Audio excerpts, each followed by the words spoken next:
Análisis de sobrevida y curvas de Kaplan-Meier usando el software estadístico R. Lo primero que debo hacer es cargar las librerías y los conjuntos de datos. En R cuento con tres paquetes estadísticos. El primero sería Survival, el cual me va a mostrar el análisis de supervivencia y me va a entregar los datos y el análisis estadístico. El segundo, Surminder, en el cual me va a permitir hacer una visualización de la supervivencia, me va a mostrar las gráficas, una interpretación visualmente de este análisis estadístico que he realizado. Y por último, el programa Psych, el cual me va a mostrar una estadística descriptiva y una psicometría.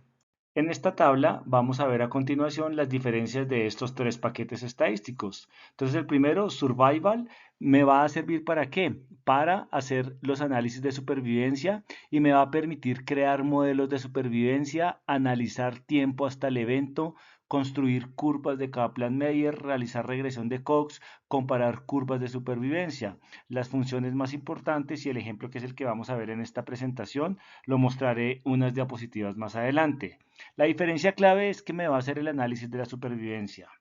Ahora bien, el paquete Surminer, ¿para qué me va a servir? Es un paquete completamente de visualización para poder analizar la supervivencia. Me va a permitir hacer gráficas de supervivencia que van a ser atractivas y fáciles de interpretar, visualización a través de curvas de Kaplan-Meier, agregar tablas de riesgo y personalizar gráficos con colores, títulos, leyendas, etc. Estas son las funciones más importantes y el ejemplo que vamos a ver ahorita unas diapositivas más adelante. Las diferencias claves se enfocan en la visualización de resultados de supervivencia.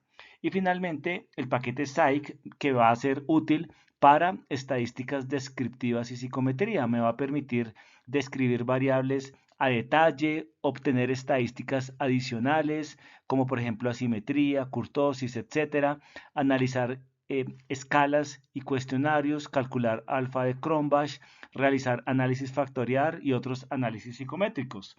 Estas son las funciones más importantes y la diferencia clave es que no es específico para supervivencia, porque este se puede enfocar en descripciones avanzadas y análisis psicométricos. A continuación se presenta el código para instalar los paquetes si no están instalados y para cargar los paquetes. Lo primero que vamos a hacer es cargar una base de datos. Para efectos de este ejemplo, vamos a cargar una de la Clínica Mayo, que está con base en datos de gamapatía monoclonal de significado incierto de 1.341 pacientes, de los cuales se hizo un seguimiento desde 1994 a 1999. A continuación se presenta el código utilizado para cargar la base de datos.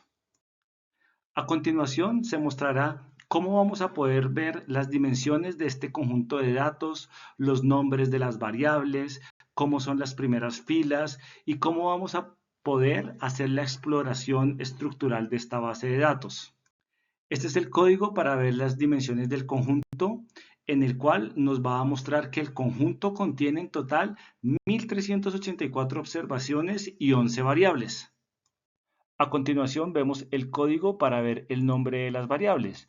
Al ejecutarlo vamos a ver las variables de identificación, edad del paciente en años, sexo biológico, año de diagnóstico de esta condición, hemoglobina sérica del paciente, creatinina sérica, pico monoclonal, tiempo hasta la progresión de la enfermedad, estado de la progresión de la enfermedad, tiempo total de seguimiento y si el paciente falleció o no.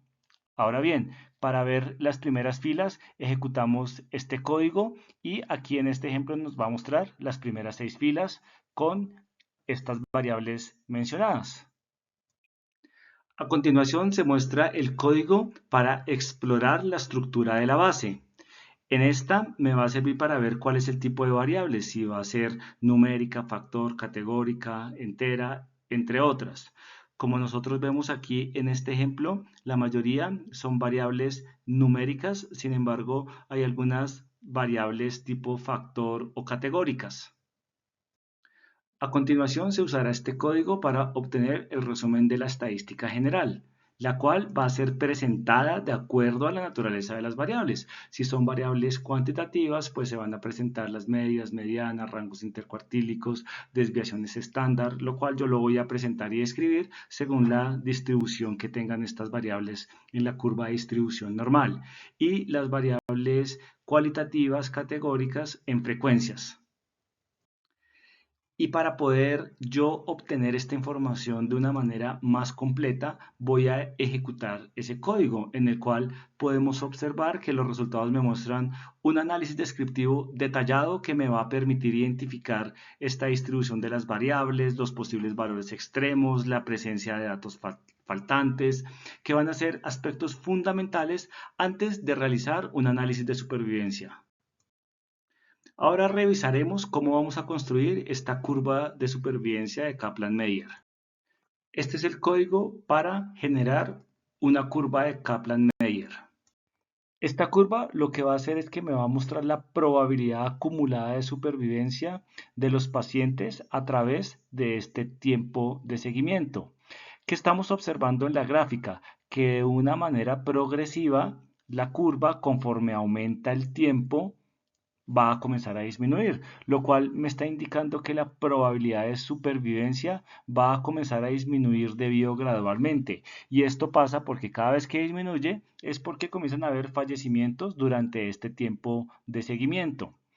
Ahora bien, al inicio miremos que la supervivencia está cercana al 100%, debido a que la mayoría de los pacientes pues se encuentran vivos, ¿sí? Sin embargo, a medida que comienza a avanzar, hay como unos descensos escalonados. Cada escalón me va a representar la ocurrencia de uno o varios eventos, y los eventos en este contexto es básicamente la mortalidad. Y esta reducción de la supervivencia es más que todo pronunciada aquí en los primeros 200 meses de seguimiento. Sin embargo, fíjense que acá hay como unas líneas punteadas, y estas líneas punteadas en el mes 100 de seguimiento lo que me está mostrando es la mediana, en donde ocurren aproximadamente el 50% de los pacientes que fallecen al mes 100, y el 50% pues van a quedar vivos en este periodo. Ahora bien, fíjense que aquí hay como unas marcas en una X. Estas me van a representar las observaciones censuradas. ¿Qué me va a significar esto? Que pacientes no presentaron el evento o finalizaron el seguimiento antes de presentar pues la muerte. Y aquí en la parte inferior va a estar eh, el número de pacientes que van a continuar en seguimiento en distintos tiempos. Como ustedes pueden ver acá, el número de pacientes disminuyó progresivamente de 1384 a 563 a 163 y así sucesivamente. ¿Y esto es debido a qué? A que o tuvieron algún evento que va a ser mortalidad o fueron censurados. En conclusión, esta curva lo que evidenció fue una disminución progresiva de la supervivencia de esta cohorte estudiada.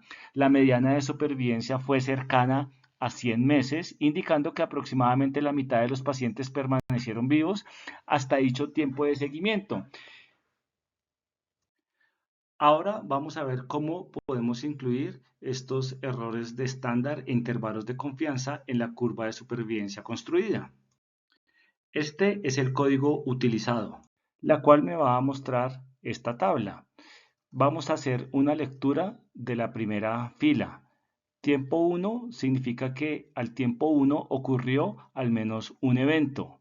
NRX en la primera fila de 1384 me indica que todavía habían en seguimiento 1384 y en riesgo de morir justo antes del primer fallecimiento.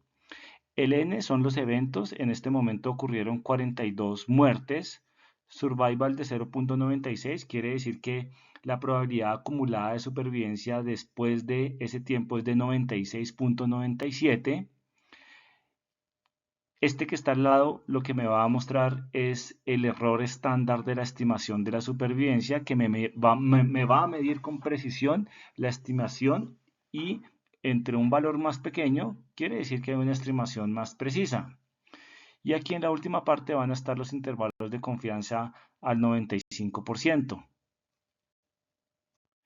y voy a obtener esta curva en donde ya estoy incluyendo los intervalos de confianza y los errores estándares. Si nosotros observamos el área gris que se encuentra al lado de esta curva va a corresponder al intervalo de confianza al 95%. Y miremos algo importante, ¿dónde está más ancha de dónde está, digamos, más estrecha? Fíjense que al inicio esta área sombreada gris está mucho más estrecha, mientras que al final se va a comenzar a ampliar de forma importante. Y esto ocurre porque disminuye el número de pacientes en riesgo, aumentando la incertidumbre de la estimación. Finalmente, vamos a ver la construcción de la tabla de vida. Este es el código utilizado y este es el código para crear una tabla de resumen más limpia. Y esta es la tabla de vida de resumen que me va a mostrar la probabilidad acumulada de supervivencia de esta cohorte estudiada. Por un lado está el tiempo en meses, pacientes en riesgo, la supervivencia en porcentaje y los intervalos de confianza al 95%. Finalmente, muestro unas gráficas complementarias exploratorias. Primero, el gráfico de supervivencia versus tiempo. Este es el código. Y esta es la imagen que muestra claramente cómo disminuye la supervivencia a través del tiempo. Segundo, el gráfico de pacientes en riesgo. Y esta es la gráfica que va a ser importante para poder interpretar precisiones, amplitud de los intervalos de confianza, errores estándar, entre otros. Este es el código para crear gráficos con intervalos de confianza, en la cual se observan que estas barritas verticales me van a mostrar estos intervalos de confianza al 95%. Y finalmente, este es el código para crear un gráfico de barras. Y esta es la gráfica. Finalmente, emitiré unas conclusiones. Las curvas de supervivencia de Kaplan-Meier permiten analizar cómo evoluciona la supervivencia de una población en el tiempo. La interpretación de estos gráficos y tablas de vida facilitan comprender y analizar múltiples estudios clínicos y epidemiológicos. Conceptos como pacientes en riesgo, censura e intervalos de confianza son fundamentales para interpretar correctamente los resultados. Herramientas como R permiten realizar análisis estadísticos reproducibles y visualmente más comprensibles. Y finalmente, el análisis de supervivencia es una herramienta clave para fortalecer la investigación y la medicina basada en la evidencia. Muchas gracias.